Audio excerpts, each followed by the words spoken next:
आज हम भारत के संविधान की प्रस्तावना का अध्ययन करेंगे। तो भारत के संविधान की जो प्रस्तावना है वो इस प्रकार से है।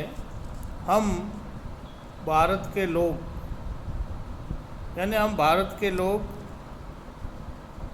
मिलकर के भारत को एक संपूर्ण प्रभुत्व संपन्न, यानी हमारे देश को ऐसा देश बना रहे हैं या बनाने जा रहे हैं जो आंतरिक व बाह्य रूप से पूर्ण स्वतंत्र होगा, संपूर्ण प्रभुत्व संपन्न, समाजवादी, यानी हमारी अर्थव्यवस्था ऐसी होगी जो समाजवादी पैटर्न पे होगी, जिसमें आर्थिक विषमता के गैप को कम करने का प्रयास किया जाएगा, जिसमें व्यक्तिगत संपत्ति भी होगी और राज्य के द्वारा नियंत्रित बड़े बड़े कल कारखाने भी होंगे। समाजवादी अर्थव्यवस्था। पंथनिरपेक्ष का यह मीनिंग है कि हमारा देश धर्मनिरपेक्ष होगा, किसी भी के व्यक्ति के साथ धर्म के आधार पर पक्षपात नहीं किया जाएगा। लोकतंत्रात्मक, यानी हमारी शासन प्रणाली वोट के आधार पर चुनी हुई सरकार के द्वारा, जनता के द्वारा संचालित की जाएगी।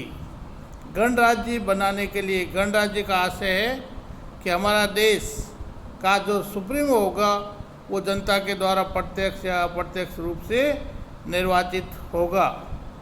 गणराज्य बनाने के लिए तथा उसके समस्त नागरिकों को, भारत के समस्त नागरिकों को 3 प्रकार के न्याय देने की बात कही गई है। सामाजिक, आर्थिक और राजनीतिक न्याय, यानी किसी भी पर्सन के साथ में, नागरिक के साथ सामाजिक आधार पर भेदभाव नहीं किया जाएगा। आर्थिक दृष्टि से सभी लोगों को समानता का व्यवहार मिलेगा, यानी आर्थिक विषमता के गैप को कम किया जाएगा। और राजनीतिक न्याय, यानी प्रत्येक नागरिक को वोट देने का, प्रत्याशी के तौर पे खड़े होने का और इलेक्शन जीतने पर देश की शासन व्यवस्था में भाग लेने का और नेतृत्व करने का अधिकार प्राप्त होगा। 5 प्रकार की स्वतंत्रता प्राप्त होगी प्रत्येक व्यक्ति को, जिसमें विचार, अभिव्यक्ति, विश्वास, धर्म और उपासना की स्वतंत्रता, यानी प्रत्येक व्यक्ति को अपने विचार व्यक्त करने के लिए आज़ादी होगी, अपना मत व्यक्त करने के लिए वो लिखने का, प्रकाशन का अधिकार होगा, वो किस पे विश्वास करता है उसको विश्वास की स्वतंत्रता होगी। और धर्म और उपासना की स्वतंत्रता, वो किसी भी धर्म को मान सकता है, उसकी उपासना कर सकता है। इस तरह से 5 प्रकार की स्वतंत्रता दी गई है।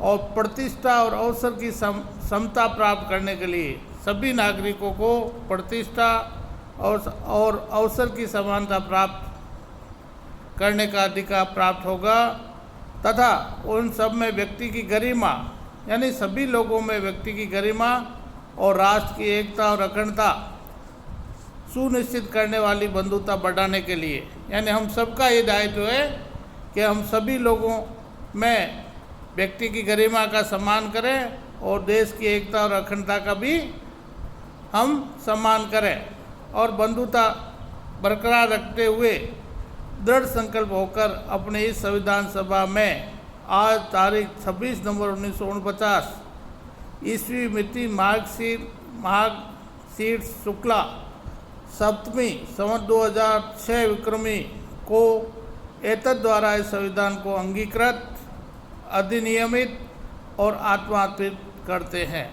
इस प्रकार से हमारे संविधान की प्रस्तावना में यह प्रावधान किया गया है और इसी प्रस्तावना को संविधान में भी शामिल किया गया है। और बाद में 26 जनवरी 1950 को जब हमारा संविधान लागू हुआ तब पूरा संविधान लागू हो गया था।